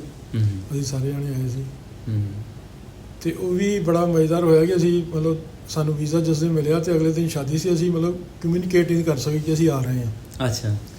ਅਤੇ ਮੈਨੂੰ ਅੱਜ ਤੱਕ ਯਾਦ ਹੈ ਕਿ ਮੰਡੀ ਬਹਾਉਦੀਨ 'ਚ ਅਸੀਂ ਉਤਰੇ ਹਾਂ ਜੀ। ਅਤੇ ਅਸੀਂ ਉਹ ਪਹਿਲਾਂ ਤਾਂ ਉਦੋਂ ਵੈਗਨਾਂ ਚਲਦੀਆਂ ਹੁੰਦੀਆਂ ਸੀ, ਕੁਛ ਤਰੀਕਾ ਨਹੀਂ ਸੀ ਸਾਨੂੰ ਪਤਾ ਕਿ ਅਸੀਂ ਜਾਣਾ ਕਿੱਦਾਂ ਅਤੇ ਕੀ ਕਰਨਾ ਜੀ। ਉੱਥੇ ਹੁਣ ਕਿਸੇ ਨੇ ਕਿਹਾ ਵੀ ਵੈਗਨ ਫੜੋ ਅਤੇ ਇੱਥੋਂ ਚੱਲ ਜਾਓ ਤੁਸੀਂ। ਅਸੀਂ ਵੈਗਨ 'ਤੇ ਬੈਠੇ ਹਾਂ ਅਤੇ ਵੈਗਨ 'ਤੇ ਆਏ ਹਾਂ ਜੀ, ਅਤੇ ਵੈਗਨ 'ਤੇ ਉਤਰੇ ਉੱਥੇ ਮੰਡੀ ਬਹਾਉਦੀਨ ਅੱਡੇ 'ਤੇ। ਪਹਿਲਾਂ ਤਾਂ ਵੈਗਨ ਵਾਲੇ ਨੇ ਪੈਸੇ ਨਹੀਂ ਲਏ ਉਦੋਂ ਸਰਦਾਰ ਦੇਖ ਕੇ ਜੀ। ਅੱਛਾ। ਇੰਟਰਸਟਿੰਗ ਚੀਜ਼ ਹੈ ਕਿ ਅੱਛਾ। ਦੂਸਰਾ ਫਿਰ ਅਸੀਂ ਉਹਨਾਂ ਨੇ ਸਾਨੂੰ ਤਾਂਗੇ 'ਤੇ ਬਿਠਾ ਦਿੱਤਾ। ਜਦੋਂ ਤੱਕ ਅਸੀਂ ਤਾਂਗੇ 'ਤੇ ਪਹੁੰਚੇ ਉੱਥੇ ਮੰਡੀ ਬਹਾਉਦੀਨ, ਮਗਰ ਸਾਡੇ 50 ਮੋਟਰਸਾਈਕਲਾਂ ਵਾਲੇ ਅਤੇ ਸਾਈਕਲਾਂ ਵਾਲੇ ਸੀਗੇ ਕਿ ਸਰਦਾਰ ਕਿੱਥੋਂ ਆ ਗਿਆ ਜੀ। ਉਦੋਂ ਪਾਰਟੀਸ਼ਨ ਤੋਂ ਬਾਅਦ ਕੋਈ ਸਰਦਾਰ ਉੱਥੇ ਆਇਆ ਨਹੀਂ ਸੀ। ਇੱਕ ਹਕੀਮ ਸਾਹਿਬ ਹੁੰਦੇ ਸੀ ਕਹਿੰਦੇ ਉੱਥੇ, ਉਹ ਸਰਦਾਰ ਸੀਗੇ ਜਿਹੜੇ ਕਿ ਨਨਕਾਣਾ ਸਾਹਿਬ ਤੋਂ ਗਏ ਸੀ। ਅਦਰਵਾਈਜ਼ ਕੋਈ ਸਰਦਾਰ ਉਹਨੇ ਦੇਖਿਆ ਨਹੀਂ ਸੀ, ਇੰਡੀਆ ਤੋਂ ਆਏ। ਖੈਰ ਅਸੀਂ ਗਏ ਤਾਂ ਸਾਡੀ ਭੈਣ ਬਾਹਰ ਖੜੀ ਸੀਗੀ, ਹੂੰ ਜਿਹੜੀ ਕਿਸੇ ਨੂੰ ਛੱਡਣ ਜਾ ਰਹੀ ਸੀ, ਕੋਈ ਆਇਆ ਹੋਇਆ ਸੀ ਉਹਨੂੰ ਛੱਡਣ ਜਾ ਰਹੀ ਸੀ, ਉਹ ਜਿਹਦੀ ਸ਼ਾਦੀ ਸੀ ਅਗਲੇ ਦਿਨ। ਅੱਛਾ ਤੇ ਅਸੀਂ ਉਹਦੇ ਕੋਲ ਪਹੁੰਚੇ ਹਾਂ ਤੇ ਉਹਨੇ ਦੂਰੋਂ ਦੇਖਿਆ ਕਿ ਸਰਦਾਰ ਆਇਆ, ਉਹਨੇ ਮੈਨੂੰ ਨੇੜਿਓਂ ਦੇਖਿਆ, ਕਿਉਂਕਿ ਫੋਟੋਆਂ ਨਾਲ ਅਫਸਰ ਹੁੰਦਾ ਸੀ, ਹਾਂਜੀ ਤੇ ਮੈਨੂੰ ਜੱਫੀ ਪਾ ਲਈ ਤੇ ਨਾਲ ਹੀ ਜੱਫੀ ਪਾ ਕੇ ਨਾਲ ਹੀ ਮੇਰੀ ਬਾਹਾਂ 'ਚ ਬੇਹੋਸ਼ ਹੋ ਗਈ। ਮਤਲਬ ਬੜਾ ਹੋਰ ਤਰ੍ਹਾਂ ਸੀ, ਇੱਕਦਮ ਬੇਹੋਸ਼ ਹੀ ਹੋ ਗਈ। ਮਤਲਬ ਅਸੀਂ ਆਪ ਨੂੰ ਲੱਗਾ ਕਿ ਅਸੀਂ ਮਤਲਬ ਕੁੜੀ ਲਈ ਕੀ ਕਰਤਾ, ਕੱਲ੍ਹ ਉਹਦੀ ਸ਼ਾਦੀ ਤੇ ਅੱਜ ਬੇਹੋਸ਼ ਹੋ ਗਈ ਹੈ। ਪਰ ਖੈਰ ਉਹ ਸਾਰਾ ਕੀਤਾ ਕੁਤਾ ਉਹਨਾਂ ਨੇ, ਡਾਕਟਰ ਬੁਲਾ ਕੇ ਉਹ ਸ਼ੌਕ ਹੀ ਇਹਨਾਂ ਲੱਗਾ ਕਿ ਮੇਰੀ ਸ਼ਾਦੀ 'ਤੇ ਮੇਰਾ ਭਰਾ ਆਇਆ ਇੰਡੀਆ ਤੋਂ। ਖੈਰ ਉਹ ਸਾਡੇ ਕੋਲ ਆਏ ਜੀ 2 ਵਾਰੀ। ਅੱਛਾ ਹੁਣ ਤਾਂ ਮਤਲਬ ਮੇਰੀ ਬੇਟੀ ਦੀ ਸ਼ਾਦੀ 'ਤੇ ਹੁਣ ਇੰਗਲੈਂਡ ਨੇ ਬੇਟੀ ਦੀ ਸ਼ਾਦੀ, ਬੇਟੇ ਦੀ ਸ਼ਾਦੀ 'ਤੇ ਉਹ ਤੇ ਉਹਨਾਂ ਦੀ ਬੇਟੀ ਦੋਨੇ ਜਣੇ ਆਏ ਸੀ। ਅੱਛਾ ਖੈਰ ਹੁਣ ਸਾਡਾ ਮਤਲਬ ਚੰਗਾ ਰਾਬਤਾ ਜੀ, ਅਸੀਂ ਰਾਬਤਾ ਹੁਣ ਕਰਦੇ ਠੀਕ ਹੈ। ਹਾਂ। ਅੱਛਾ ਇਹ ਜਿਹੜੀ ਕਹਾਣੀ ਤੁਸੀਂ ਦੱਸੀ ਹੈ ਇਹਦੇ 'ਚ ਬਹੁਤ ਸਾਰੇ ਸਵਾਲਾਤ ਨੇ ਜੀ ਜਿੱਦਾਂ ਕਿ ਤੁਸੀਂ ਰਹਿੰਦੇ ਸੀ ਮੀਆਂ ਚੰਨੂ ਦੇ ਵਿੱਚ, ਜੀ। ਤੁਹਾਡੇ ਵਾਲਿਦੈਨ ਮਾਤਾ ਪਿਤਾ ਸਾਰੇ ਉੱਥੇ ਰਹਿੰਦੇ ਸੀ। ਕਿੰਨੇ ਭੈਣ ਭਰਾ ਸੀ ਤੁਹਾਡੇ ਪਿਤਾ ਜੀ ਹੋਰੀ? ਸਾਡੇ ਫਾਦਰ 2 ਭਰਾ ਸੀ ਤੇ ਉਹਨਾਂ ਦੀਆਂ 4 ਭੈਣਾਂ ਸੀ ਜੀ। 2 ਭਰਾ ਤੇ 4 ਭੈਣਾਂ ਸੀ। ਤੇ 47 ਵਿੱਚ ਤੁਹਾਡੀ ਇੱਕ ਭੂਆ ਜਿਹੜੀ ਹੈ ਉਹ ਆਲਰੇਡੀ ਮੈਰਿਡ ਸੀ ਮੰਡੀ ਬਾਉ ਦੀ। ਬਿਲਕੁਲ ਸਭ ਨੂੰ ਵੱਡੇ ਸੀ ਉਹ। ਹਾਂ ਦੂਸਰੀ ਭੂਆ ਉਹਨਾਂ ਨੂੰ ਮਿਲਣ ਗਏ ਉਹ ਸੀ। ਸਭ ਨੂੰ ਛੋਟੇ ਸੀ ਜਿਹੜੇ ਮਿਲਣ ਗਏ ਸੀ। ਜਿਹੜੇ ਵੱਡੇ ਸਨ, ਜਿਹੜੇ ਮੈਰਿਡ ਸਨ, ਉਹਨਾਂ ਦਾ ਨਾਂ ਕੀ ਸੀਗਾ? ਉਹਨਾਂ ਦਾ ਨਾਮ ਜਸਵੰਤ ਕੌਰ ਸੀ। ਜਸਵੰਤ ਕੌਰ। ਔਰ ਛੋਟੀ ਦਾ? ਹਰਭਜਨ ਕੌਰ। ਹਰਭਜਨ ਕੌਰ। ਤੇ ਜਿਹੜਾ ਇਹਨਾਂ ਦਾ ਪਰਿਵਾਰ ਸੀ ਮੰਡੀ ਬਾਉਦੀਨ, ਕਿਉਂਕਿ ਮੰਡੀ ਬਾਉਦੀਨ ਸ਼ਹਿਰ ਮੈਂ ਵੇਖਿਆ ਵਾ, ਉੱਥੇ ਇੱਕ ਤਾਂ ਗੁਰਦੁਆਰੇ ਬਹੁਤ ਜ਼ਿਆਦਾ ਵਾ, 3-4 ਗੁਰੂ ਘਰ ਆ, ਨਾਲ ਦੇ ਨਾਲ ਮੰਗੜ ਪਿੰਡ ਹੈਗਾ ਜਿੱਥੇ ਗੁਰੂ ਗ੍ਰੰਥ ਸਾਹਿਬ ਜੀ ਮਹਾਰਾਜ ਦੀ ਛਪਾਈ ਵੀ ਹੋਈ ਹੈ, ਨਾਲ ਕੇਰ ਬਾਬਾ ਪਿੰਡ ਹੈ ਜਿੱਥੇ ਸਾਹਿਬ ਸ੍ਰੀ ਗੁਰੂ ਨਾਨਕ ਦੇਵ ਜੀ ਦਾ ਪਿੰਡ, ਔਰ ਸ਼ਹਿਰ ਦੇ ਅੰਦਰ 3-4 ਗੁਰੂ ਘਰ ਨੇ। ਉਹ ਤੋਂ ਪਤਾ ਲੱਗਦਾ ਕਿ ਉੱਥੇ ਸਿੱਖ ਕਾਫੀ ਸਨ। ਲੇਕਿਨ ਜਦੋਂ ਆਪਾਂ 47 ਦਾ ਪੜ੍ਹਦੇ ਹਾਂ ਤਾਂ ਪਤਾ ਲੱਗਦਾ ਕਿ ਉਸ ਪਾਸੇ ਕਤਲੋ ਗਾਰਤ ਵੀ ਕਾਫੀ ਜ਼ਿਆਦਾ ਹੋਈ, ਕਿਉਂਕਿ ਨਾਮਤਾਰੀਆਂ ਦੇ ਵੀ ਉਸ ਪਾਸੇ ਕਾਫੀ ਜ਼ਿਆਦਾ ਹੈਗੇ ਸੀਗੇ। ਤੁਹਾਡਾ ਜਿਹੜੇ ਤੁਹਾਡੇ ਆਪਾਂ ਕਹਿ ਲਈਏ ਫੁੱਫੜ ਜੀ, ਉਹ ਉੱਥੇ ਕੀ ਕਰਦੇ ਸੀ ਤੇ ਉਹਨਾਂ ਦਾ ਕੀ ਬਣਿਆ? ਉਹਨਾਂ ਤੋਂ ਭੈਣਾਂ ਕਿਸ ਤਰ੍ਹਾਂ ਵਿਛੜ ਗਈਆਂ ਤੁਹਾਡੇ ਡੈਡੀ ਜੀ ਦੇ? ਜਦੋਂ ਇਦਾਂ ਹੋਇਆ ਜੀ ਕਿ ਜਿਹੜਾ ਨਾ ਅਸੀਂ ਨਾ ਸੱਚਾਈ ਤੁਹਾਨੂੰ ਦੱਸਦਾ ਪਿਆ ਕਿ ਇੰਨਾ ਸੈਂਸਿਟਿਵ ਕੰਮ ਸੀ, ਕਿਉਂਕਿ ਆਪਣੇ ਭਰਾ ਨੂੰ ਜਾਂ ਆਪਣੇ ਫੁੱਫੜ ਜਿਹੜੇ ਚੌਧਰੀ ਨੂਰ ਹਾਈ ਨੂੰ ਪੁੱਛਿਆ ਨਹੀਂ ਜਾ ਸਕਦਾ ਸੀ ਕਿ ਉਹਨਾਂ ਦਾ ਕੀ ਬਣਿਆ ਜਾਂ ਕਿੱਦਾਂ ਹੋਇਆ ਜੀ, ਤੇ ਨਾ ਹੀ ਭੂਆ ਨੂੰ ਪੁੱਛਿਆ ਜਾ ਸਕਦਾ ਸੀ ਕਿ ਤੁਸੀਂ ਦੱਸੋ ਵੀ ਉਹਨਾਂ ਦਾ ਕਿਉਂ ਚਲੇ ਗਏ, ਕਿਉਂ ਮਤਲਬ ਕਿੱਧਰ ਗਏ। ਮਤਲਬ ਇਹ ਪਤਾ ਹੀ ਨਹੀਂ ਹੈ? ਪਤਾ ਹੀ ਨਹੀਂ ਹੈ। ਮਤਲਬ ਮੈਂ ਕਦੀ ਨਹੀਂ ਪੁੱਛਿਆ, ਕਿਉਂਕਿ ਮੈਨੂੰ ਆਪਣੇ ਆਪ ਨੂੰ ਲੱਗਦਾ ਕਿ ਇਹ ਕੁਐਸਚਨ ਜਿਹੜਾ ਨਾ ਜੀ ਉਹਨਾਂ ਨੂੰ ਪੁੱਛਣਾ ਥੋੜ੍ਹਾ ਜਿਹਾ ਔੜ ਜਿਹਾ ਲੱਗੇਗਾ ਕਿ ਤੁਸੀਂ ਉਹਨਾਂ ਨੂੰ ਇਹ ਪੁੱਛੋ ਕਿ ਤੁਹਾਡੇ ਜਿਹੜੇ ਪਹਿਲੇ ਤੁਹਾਨੂੰ ਕਿਉਂ ਛੱਡ ਕੇ ਚਲੇ ਗਏ। ਮੈਂ ਤਾਂ ਕਰਕੇ ਕਦੀ ਅੱਜ ਤੱਕ ਇਹ ਸਵਾਲ ਨਹੀਂ ਪੁੱਛਿਆ, ਲੇਕਿਨ ਇੰਨਾ ਕੁ ਹੈ ਕਿ ਉਦੋਂ ਛੱਡ ਕੇ ਚਲੇ ਗਏ ਸੀਗੇ ਕਿ ਉਹ ਜਿੱਦਾਂ ਹੁੰਦਾ ਨਾ ਉਸ ਵੇਲੇ ਜੋ ਸੀਗਾ ਕਿ ਆਪਣਾ ਆਪ ਬਚਾਓ। ਜਾਂ ਹੋ ਸਕਦਾ ਉਹ ਬਚੇ ਹੀ ਨਾ ਹੋਣ, ਕੋਈ ਹੋ ਸਕਦਾ ਜੀ ਵੈਸੇ, ਪਰ ਜੇ ਇਦਾਂ ਦਾ ਹੁੰਦਾ ਤਾਂ ਫਿਰ ਉਹਨਾਂ ਨੇ ਇਹ ਜ਼ਰੂਰ ਦੱਸਣਾ ਸੀ ਕਿ ਉਹ ਉਹਨਾਂ ਦੀ ਹੋਈ ਸੀ, ਡੈਥ ਹੋ ਗਈ ਸੀ। ਕਿਉਂਕਿ ਚੌਧਰੀ ਨੂਰੁਲਾਈ ਨਾਲ ਜਦੋਂ ਸ਼ਾਦੀ ਹੋਈ ਹੈ ਤੇ ਉਦੋਂ ਮੇਰੇ ਖਿਆਲ ਸ਼ਾਇਦ ਤਹਿਸੀਲਦਾਰ ਨਹੀਂ ਸੀ, ਪਰ ਤਹਿਸੀਲਦਾਰ ਬਣ ਗਿਆ ਸੀ ਬਾਅਦ 'ਚ, ਸ਼ਾਇਦ ਨਾਇਬ ਤਹਿਸੀਲਦਾਰ ਹੋਣੇ। ਸਹੀ। ਅੱਛਾ ਕਿੰਨੀ ਏਜ ਸੀ ਦੋਵਾਂ ਦੀ ਉਸ ਵੇਲੇ 47 ਵੇਲੇ? ਸਾਡੀ ਜਿਹੜੀ ਛੋਟੀ ਭੂਆ ਉਹਦੀ ਏਜ ਤਾਂ ਬੜੀ ਛੋਟੀ ਸੀ, ਸ਼ਾਇਦ ਕਹਿੰਦੇ ਜੀ ਕਿ 8-9 ਸਾਲ ਹੀ ਸੀ। 8-9 ਸਾਲ। ਕਿਉਂਕਿ ਉਹ ਤਾਂ ਕਰਕੇ ਇਹ ਦੱਸਦੇ ਕਿ ਜਦੋਂ ਸਾਡੀ ਸਿਸਟਰ ਹੈ, ਜਦੋਂ ਉਹ ਨਾ ਕੋਈ ਖੇਡਦੀ ਸੀ ਜਾਂ ਬੈੱਡ ਉੱਤੇ ਛਾਲਾਂ ਮਾਰਦੀ ਸੀ ਤਾਂ ਮੇਰੇ ਫਾਦਰ ਨੂੰ ਨਾ ਮਤਲਬ ਦੇਖਿਆ ਨਹੀਂ ਸੀ ਜਾਂਦਾ। ਉਹ ਕਹਿੰਦੇ ਇਹਨੂੰ ਬੰਦ ਰੋਕੋ, ਇਹਨੂੰ ਰੋਕੋ। ਕਹਿੰਦੇ ਇੱਦਾਂ ਹਰਭਜਨ ਕਹਿੰਦੇ ਇੱਦਾਂ ਕਰਦੀ ਸੀ, ਤੇ ਭਜਨ ਨੂੰ ਕਹਿੰਦੇ ਹੁੰਦੇ ਸੀ ਕਿ ਇੱਦਾਂ ਕਰਦੀ ਸੀ, ਤੇ ਮੈਨੂੰ ਉਹਦੀ ਯਾਦ ਆਉਂਦੀ। ਇੱਦਾਂ ਕਰਕੇ ਦੱਸਦੇ ਆ, ਮਤਲਬ ਮਦਰ ਸਾਡੇ ਦੱਸਦੇ ਹੁੰਦੇ ਕਦੇ ਕਦੇ। ਤੇ ਉਹ ਉਹਨਾਂ ਦੀ ਉਮਰ ਛੋਟੀ ਸੀ, ਲੇਕਿਨ ਜਿਹੜੇ ਵੱਡੇ ਸੀ ਉਹ ਤਾਂ ਸ਼ਾਦੀशुदा ਸੀਗੇ। ਪਹਿਲੇ ਹਸਬੈਂਡ ਨਾਲ ਕੋਈ ਬੱਚਾ ਨਹੀਂ ਸੀ। ਕੋਈ ਬੱਚੇ ਨਹੀਂ ਸੀ, ਠੀਕ। ਲੇਕਿਨ ਇਹਨਾਂ ਦੇ 4 ਬੱਚੇ ਹੈਗੇ, 4 ਬੇਟੇ ਤੇ 1 ਬੇਟੀ ਹੈ। 1 ਬੇਟੀ। ਸਹੀ ਹੋ ਗਿਆ।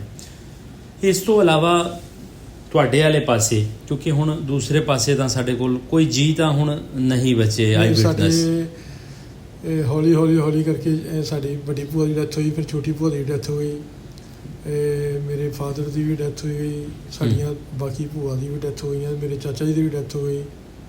ਮੇਰੇ ਮੈਂ ਗਲਤ ਕਰ ਗਿਆ, 3 ਭਰਾ ਸੀਗੇ ਤੇ 4 ਭੈਣਾਂ। ਹਾਂ, ਮੇਰੇ ਚਾਚਾ ਜੀ, ਮੇਰੇ ਤਾਇਆ ਜੀ ਤੇ ਮੇਰੇ ਫਾਦਰ, 3 ਭਰਾ ਸੀ।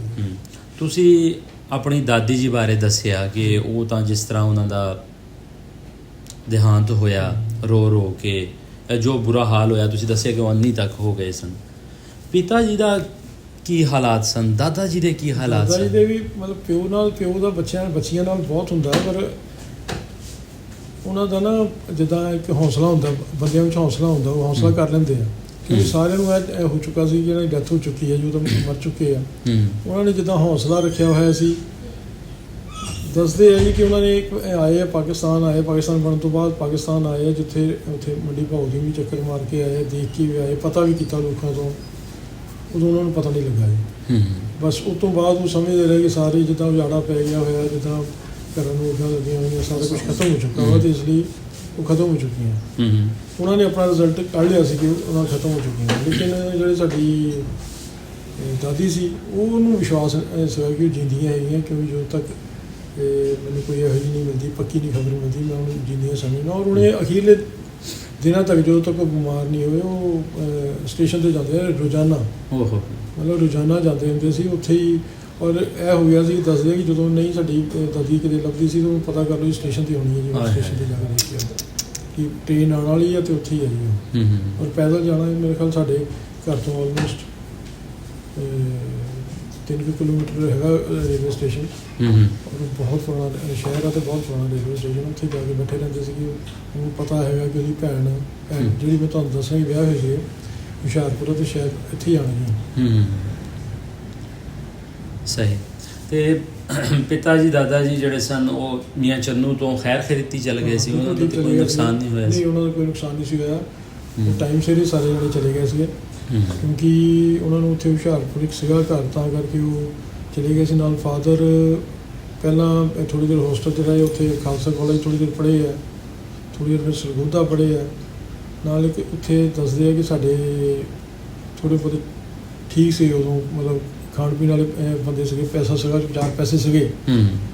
ਮੁਨਸ਼ੀ ਸੀ ਉੱਥੇ ਇੱਕ ਬੜੇ ਮਸ਼ਹੂਰ ਉੱਥੇ ਸਰਦਾਰ ਉੱਤਮ ਸਿੰਘ ਸਰਗੋਧਾ ਨਹੀਂ ਜੀ, ਇਹ ਮੀਆਂ ਚੰਨੂ ਜਿਨ੍ਹਾਂ ਦੀ ਸੂਤ ਦੀ ਮਿਲ ਸੀ ਜਾਂ ਜਿਹੜੀ ਮਿਲ, ਅੱਛਾ ਜੀ, ਉਹਨਾਂ ਦੇ ਮੁਨਸ਼ੀ ਸੀ ਅਤੇ 4 ਪੈਸੇ ਇਹਨਾਂ ਕੋਲ ਸੀਗੇ, ਤਾਂ ਕਰਕੇ ਇਹਨਾਂ ਨੇ ਟਾਈਮ ਸਿਰ ਹੀ ਸਾਰਾ ਆਪਣਾ ਕਰ ਲਿਆ ਸੀ। ਸਹੀ। ਅੱਛਾ, ਅੱਜ ਜੇ ਮੈਂ ਅੱਜ ਦੀ ਦੌਰ ਦੀ ਗੱਲ ਕਰਾਂ, ਹੁਣ ਤੁਹਾਡੇ ਇੱਕ ਕਿਸਮ ਦੇ ਭੈਣ ਭਰਾ ਇੱਥੇ ਨੇ, ਬੇਸ਼ੱਕ ਉਹ ਜਿਸ ਮਰਜ਼ੀ ਧਰਮ 'ਚ ਨੇ, ਉਹ ਤਾਂ ਖੂਨ ਦੀ ਖਿੱਚ ਜਿਹੜੀ ਹੈ ਉਹ ਹੋਰ ਤਰ੍ਹਾਂ ਦੀ ਹੁੰਦੀ ਹੈ। ਤੁਸੀਂ ਇੰਡੀਆ 'ਚ ਹੈਗੇ ਹੋ, ਜਾਂ ਤੁਹਾਡੇ ਪਰਿਵਾਰ ਸਾਰਾ ਇੰਡੀਆ 'ਚ ਹੈਗਾ, ਤੁਹਾਡਾ ਪਰਿਵਾਰ ਪਾਕਿਸਤਾਨ ਦੇ ਵਿੱਚ ਹੈ।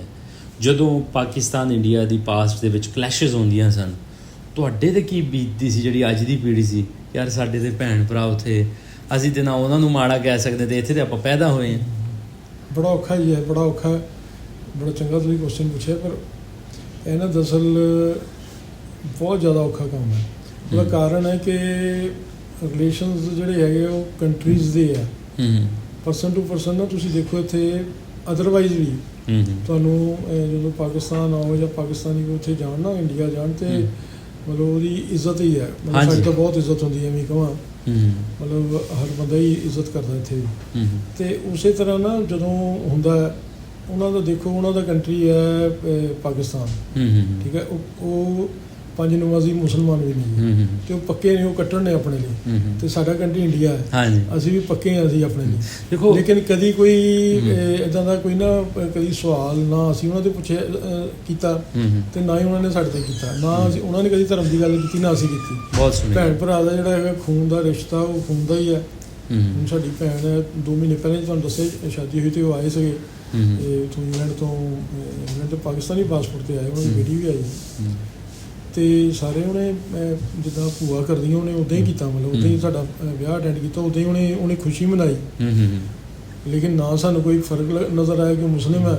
ਇੰਨਾ ਕੀ ਫਰਕ ਹੈ ਕਿ ਉਹਨਾਂ ਨੇ ਕੁਛ ਚੀਜ਼ਾਂ ਜਿਹੜੀਆਂ ਸਾਡੀਆਂ ਫੂਡ 'ਚ ਹੁੰਦੀਆਂ ਜਾਂ ਨੋਨ ਵੈਜ ਵਗੈਰਾ ਉੱਥੇ ਦਾ ਨਹੀਂ ਖਾਂਦੇ ਜਾਂ ਉੱਦਾਂ ਨਹੀਂ ਖਾਂਦੇ, ਅਤੇ ਉਹ ਠੀਕ ਹੈ, ਉਹਨਾਂ ਦਾ ਆਪਣਾ ਹੈਗਾ। ਲੇਕਿਨ ਜਿਹੜੀਆਂ ਜਦੋਂ ਜਿੱਦਾਂ ਤੁਸੀਂ ਪੁੱਛਿਆ ਕਿ ਜਦੋਂ ਆਪਸ ਇਹਨਾਂ ਦੇ ਕਲੈਸ਼ਿਸ ਹੁੰਦਾ ਤੁਹਾਡੇ 'ਤੇ ਕੀ ਬੀਤਦੀ? ਥੋੜ੍ਹਾ ਜਿਹਾ ਲੱਗਦਾ ਤਾਂ ਹੈ ਜੀ ਕਿ ਅਸੀਂ ਤਾਂ ਅਰਦਾਸਾਂ ਹੀ ਕਰਦੇ ਹਾਂ ਕਿ ਰੱਬ ਕਰੇ ਹਾਲਾਤ ਠੀਕ ਹੋਣ, ਤਾਂ ਇਹਨਾਂ ਦੀ ਆਪਸ 'ਚ ਠੀਕ ਰਵੇ, ਕਿਉਂ ਜੇ ਠੀਕ ਰਹੇਗੀ ਤਾਂ ਹੀ ਦੇਖੋ ਆਉਣਾ ਜਾਣਾ ਸਾਡਾ ਬਣੇਗਾ। ਤੇ ਜੇ ਆਪਸ 'ਚ ਨਾ ਹੋਇਆ ਤਾਂ ਨਾ ਕੋਈ ਚਿੱਠੀ, ਨਾ ਕੋਈ ਫੋਨ, ਇੱਥੇ ਤਾਂ ਮੁਸ਼ਕਿਲਾਤ ਆਵਾਮ 'ਤੇ ਹੁੰਦੀ ਹੈ। ਵੇਖੋ ਨਾ, 3 ਸਾਲ ਹੋ ਗਏ ਬਾਰਡਰ ਬੰਦ ਸੀ ਕਰੋਨਾ ਕਰਕੇ, ਅਤੇ ਯਕੀਨ ਕਰਿਓ ਐਸੇ ਮੈਸੇਜ ਆਉਂਦੇ ਸੀ ਕਿ ਵੀਰ ਜੀ ਤੁਸੀਂ ਸਾਨੂੰ ਦੱਸੋ। ਮਲੇਰਕੋਟਲਿਆਂ ਦੇ ਬਹੁਤ ਸਾਰੇ ਮੁਸਲਮਾਨ ਵੀਰ ਕਹਿੰਦੇ ਸੀ, ਯਾਰ ਸਾਡੇ ਭਲਵਾਲ ਪਰਾਹੁਣੇ ਬੈਠੇ ਆ, ਸਾਡੇ ਫੈਸਲਾਬਾਦ ਪਰਾਹੁਣੇ ਬੈਠੇ, ਕੀ ਕਰੀਏ, ਕਿੱਦਾਂ ਮਿਲੀਏ? ਅਤੇ ਉਹ ਸਾਡੇ ਲੋਕ ਵਿਚਾਰੇ ਬਹੁਤ ਸਾਦਾ ਲੋਕ ਨੇ, ਉਹ ਮੋਬਾਈਲ ਫੋਨ ਇੰਟਰਨੈਟ ਨੂੰ ਉਸ ਤਰ੍ਹਾਂ ਨਹੀਂ ਇਸਤੇਮਾਲ ਕਰਦੇ ਜਿੱਦਾਂ ਕਰਨਾ ਚਾਹੀਦਾ ਕਿ ਈਮੇਲ ਲਿਖੋ ਜਾਂ ਚਿੱਠੀ ਲਿਖੋ ਗਵਰਨਮੈਂਟ ਨੂੰ। ਉਹਨਾਂ ਨੇ ਉਸ ਤਰੀਕੇ ਨਾਲ ਵੀ ਨਹੀਂ ਕੀਤਾ। ਵੀਰ ਜੀ ਤੁਹਾਡੇ ਪਰਿਵਾਰ ਤੇ ਜੋ ਬੀਤੀ ਹੈ ਉਹ ਤਾਂ ਇੱਕ ਫਿਲਮੀ ਕਹਾਣੀ ਆਪਾਂ ਕਹਿ ਸਕਦੇ ਹਾਂ ਕਿ ਜੋ ਤੁਸੀਂ ਆਪਣੇ ਲਫ਼ਜ਼ਾਂ 'ਚ ਬਿਆਨ ਕੀਤੀ। ਔਰ ਬੜੀ ਸੋਹਣੀ ਗੱਲ ਤੁਸੀਂ ਕੀਤੀ ਕਿ ਕੁਝ ਐਸੇ ਸਵਾਲਾਤ ਹੁੰਦੇ ਨੇ ਜ਼ਿੰਦਗੀ ਦੇ ਵਿੱਚ ਜੋ ਨਹੀਂ ਕੀਤੇ ਜਾ ਸਕਦੇ। ਮੈਂ ਸਮਝਦਾ ਕਿ ਬਹੁਤ ਸਾਰੇ ਸਾਡੇ ਵੇਖਣ ਵਾਲੇ ਲੋਕਾਂ ਦੇ ਦਿਲਾਂ ਦੇ ਵਿੱਚ ਕੁਝ ਸਵਾਲਾਤ ਇਸ ਕਹਾਣੀ ਤੋਂ ਬਾਅਦ ਜ਼ਰੂਰ ਪੈਦਾ ਹੋ ਗਏ ਹੋਣੇ ਕਿ ਉਹ ਕਿਸ ਤਰ੍ਹਾਂ ਰਹਿ ਗਏ ਹੋਣੇ, ਕਿਸ ਤਰ੍ਹਾਂ ਸੰਭਾਲਿਆ ਹੋਣਾ, ਕਿੰਨਾ ਉਹਨਾਂ ਦੇ ਕੀ ਚੀਜ਼ ਬੀਤੀ ਹੋਣੀ। ਉਹ ਆਪਾਂ ਸਿਰਫ ਹੁਣ ਮਹਿਸੂਸ ਕਰ ਸਕਦੇ ਹਾਂ। ਮੈਂ ਵੀ ਮਹਿਸੂਸ ਕਰ ਸਕਦਾ, ਹੁਣ ਵੇਖਣ ਵਾਲੇ ਵੀ ਮਹਿਸੂਸ ਕਰ ਸਕਣਗੇ। ਲੇਕਿਨ ਜਿਹੜੇ ਐਸੇ ਰਿਸ਼ਤੇ ਦੋਵਾਂ ਪਾਸੇ ਹਜੇ ਵੀ ਮੌਜੂਦ ਨੇ, 47 ਵੇਲੇ ਬਣ ਚੁੱਕੇ ਨੇ, ਉਹਨਾਂ ਰਿਸ਼ਤਿਆਂ ਲਈ ਆਪਾਂ ਰੈਲੀਵੈਂਟ ਅਥਾਰਟੀਜ਼ ਦੇ ਅੱਗੇ ਹਮੇਸ਼ਾ ਇੱਕ ਰਿਕੁਐਸਟ ਕਰੀਦੀ ਹੈ ਕਿ ਇਹੋ ਜਿਹੇ ਲੋਕ ਕੁਛ ਕੇ ਹੈਗੇ ਆ, ਉਹਨਾਂ ਲਈ ਵੀਜ਼ੇ ਦੇ ਵਿੱਚ ਆਉਣ ਜਾਣ ਦੇ ਵਿੱਚ ਜ਼ਰੂਰ ਆਸਾਨੀ ਹੋਣੀ ਚਾਹੀਦੀ ਹੈ। ਇਹ ਕਹਾਣੀ ਇੱਕ ਕੰਪਲੀਟ ਹੋਈ ਕਹਾਣੀ ਸੀ। ਇਹਨੂੰ ਦੁਬਾਰਾ ਫਰੋੜਨ ਦਾ ਮਕਸਦ ਇਹ ਸੀਗਾ ਕਿ ਆਪਾਂ ਵੇਖ ਸਕੀਏ, ਸਮਝ ਸਕੀਏ ਕਿ 47 ਦੇ ਵਿੱਚ ਕੀ ਕੁਝ ਹੋਇਆ, ਆਪਸ ਦੇ ਵਿੱਚ ਕੀ ਮੁਸ਼ਕਲਾਂ ਸਨ। ਦੇਖੋ ਇੱਕ ਆਪਸ ਦੇ ਵਿੱਚ ਰਾਬਤਾ ਨਾ ਹੋਣ ਕਾਰਨ ਪਰਿਵਾਰ ਜਿਹੜਾ ਹੈ ਉਹ ਕਿਸ ਤਰ੍ਹਾਂ ਟੁੱਟਿਆ, ਖੇਰੂ ਹੋਇਆ। ਇਹਨਾਂ ਦੇ ਦਾਦੀ ਦੀ ਜੋ ਬੀਤੀ ਇਹਨਾਂ ਨੇ ਉਹ ਕਹਾਣੀ ਦੱਸੀ ਕਿ ਉਹ ਕਿਸ ਤਰ੍ਹਾਂ ਸਟੇਸ਼ਨ 'ਤੇ ਜਦੋਂ ਘਰ ਨਹੀਂ ਲੱਭਦੀ ਸੀ ਤੇ ਉਹ ਲੋਕੀ ਉਹਨਾਂ ਨੂੰ ਸਟੇਸ਼ਨ 'ਤੇ ਲੱਭਣ ਜਾਂਦੇ ਸੀ। ਤੇ ਫਿਰ ਉਹ ਦੋ ਭੈਣਾਂ ਜਿਹੜੀਆਂ ਇੱਥੇ ਰਹਿ ਗਈਆਂ ਹੋਣੀਆਂ, ਉਹਨਾਂ 'ਤੇ ਕੀ ਬੀਤੀ ਹੋਣੀ ਜਦੋਂ ਤੁਹਾਡਾ ਮਿੰਟਾਂ ਸਕਿੰਟਾਂ ਦੇ ਵਿੱਚ ਸਾਰਾ ਪਰਿਵਾਰ ਡੁੱਬ ਜਾਵੇ। ਤਾਂ ਮੀਡੀਆ 'ਚ ਬਹਿ ਕੇ ਨਫ਼ਰਤ ਵਾਲੀਆਂ ਗੱਲਾਂ ਕਰਨੀਆਂ ਤੇ ਬਹੁਤ ਆਸਾਨ ਹੁੰਦੀਆਂ ਨੇ, ਲੇਕਿਨ ਜਿਹੜੇ ਐਂਕਰਸ ਇਹੋ ਜਿਹੀਆਂ ਦੋਵਾਂ ਦੇਸ਼ਾਂ ਦੇ ਵਿੱਚ ਗੱਲਾਂ ਬਾਤਾਂ ਕਰਦੇ ਨੇ, ਉਹਨਾਂ ਦੇ ਅੱਗੇ ਜ਼ਰੂਰ ਇੱਕ ਰਿਕੁਐਸਟ ਹੈ ਕਿ ਇਹੋ ਜਿਹੀਆਂ ਕਹਾਣੀਆਂ ਜ਼ਰੂਰ ਵੇਖੋ, ਇਹੋ ਜਿਹੇ ਲੋਕਾਂ ਨਾਲ ਜ਼ਰੂਰ ਬੈਠੋ ਜਿਨ੍ਹਾਂ ਨੇ 47 ਆਪਣੇ ਪਿੰਡਿਆਂ 'ਤੇ ਹੰਡਾਈ। ਫਿਰ ਪਤਾ ਲੱਗਦਾ ਹੈ ਜੰਗ ਕਿਹੋ ਜਿਹੀ ਚੀਜ਼ ਹੁੰਦੀ ਹੈ, ਜੰਗ ਕਿੰਨਾ ਕੁ ਨੁਕਸਾਨ ਕਰਦੀ ਹੈ। ਹੋਪਫੁਲੀ ਇਸੇ ਹੀ ਆਸ ਦੇ ਨਾਲ, ਇਸੇ ਹੀ ਉਮੀਦ ਦੇ ਨਾਲ ਕਿ ਮੈਂ ਬਹੁਤ ਸਾਰੇ ਐਸੇ ਲੋਕਾਂ ਨੂੰ ਜਾਣਦਾ, ਇਹੋ ਜਿਹੇ ਬੀਬੀਆਂ ਨੂੰ ਜਾਣਦਾ ਜਿਹੜੇ ਲਹਿੰਦੇ ਚੜ੍ਹਦੇ ਪਾਸੇ ਲੋਕ ਰਹਿ ਚੁੱਕੇ ਨੇ ਔਰ ਉਹ ਕਤਰਾਉਂਦੇ ਨੇ ਆਪਣਾ ਇੰਟਰਵਿਊ ਦੇਣ ਤੋਂ, ਆਪਣੇ ਨਾਲ ਗੱਲਬਾਤ ਕਰਨ ਤੋਂ ਕਿ ਸਾਡੇ ਬੱਚੇ ਹੁਣ ਮੁਸਲਿਮ ਨੇ ਜਾਂ ਸਾਡੇ ਬੱਚੇ ਹੁਣ ਸਿੱਖ ਨੇ। 47 'ਚ ਉਹਨਾਂ ਦਾ ਮਜ਼ਹਬ ਹੋਰ ਸੀਗਾ। ਹੋਪਫੁਲੀ ਇਹਨਾਂ ਦੀ ਕਹਾਣੀ ਵੇਖ ਕੇ ਉਹ ਜ਼ਰੂਰ ਇਸ ਚੀਜ਼ ਦਾ ਇਜਾਜ਼ਤਨਾਮਾ ਸਾਨੂੰ ਦੇਣਗੇ ਕਿ ਅਸੀਂ ਉਹਨਾਂ ਦੀ ਵੀ ਕਹਾਣੀ ਰਿਕਾਰਡ ਕਰ ਸਕੀਏ। ਉਹਨਾਂ ਦਾ ਕੋਈ ਕਸੂਰ ਨਹੀਂ ਹੈਗਾ। ਜੋ ਕੁਝ ਹੋਇਆ ਇੱਕ 47 ਦਾ ਸੰਤਾਪ ਸੀ, ਇੱਕ 47 ਦੀ ਹਨੇਰੀ ਸੀ ਜੋ ਉਹਨਾਂ ਤੇ ਹੋਈ। ਸੋ ਉਹਨਾਂ ਦਾ ਵੀ ਆਪਾਂ ਜ਼ਰੂਰ ਕਹਾਂਗੇ ਕਿ ਉਹ ਸਾਡੇ ਨਾਲ ਜ਼ਰੂਰ ਰਾਬਤਾ ਕਰਨ ਤਾਂ ਕਿ ਉਹਨਾਂ ਦੀਆਂ ਰਿਕਾਰਡਿੰਗਸ ਜਿਹੜੀਆਂ ਨੇ ਉਹ ਨਾ ਰਿਕਾਰਡ ਕਰੀਏ ਬਲਕਿ ਆਉਣ ਵਾਲੀ ਪੀੜ੍ਹੀ ਤੱਕ ਵੀ ਪਹੁੰਚਾਈਏ। ਇਹੋ ਜਿਹੀਆਂ ਕਹਾਣੀਆਂ ਜਿਹੜੀਆਂ ਨੇ ਉਹ ਰਿਕਾਰਡ ਕਰਨ ਦਾ ਮਕਸਦ ਕਿਸੇ ਜ਼ਾਤ, ਧਰਮ, ਕਿਸੇ ਮੁਲਕ ਦੇ ਖਿਲਾਫ ਬਿਲਕੁਲ ਨਹੀਂ ਹਨ, ਬਲਕਿ ਹਕੀਕਤ ਦੇ ਵਿੱਚ ਆਪਣੀ ਇੱਕ ਪਿਛੋਕੜ, ਆਪਣੀਆਂ ਜੜ੍ਹਾਂ ਫਰੋਲਣ ਦਾ ਕੰਮ ਹੈ ਔਰ ਇਹ ਕੰਮ ਅਸੀਂ ਕਰਦੇ ਰਵਾਂਗੇ। ਮਿਲਦੇ ਹਾਂ ਇਹੋ ਜਿਹੀ ਕਹਾਣੀ ਦੇ ਨਾਲ। ਰੱਬ ਰਾਖਾ ਜੀ।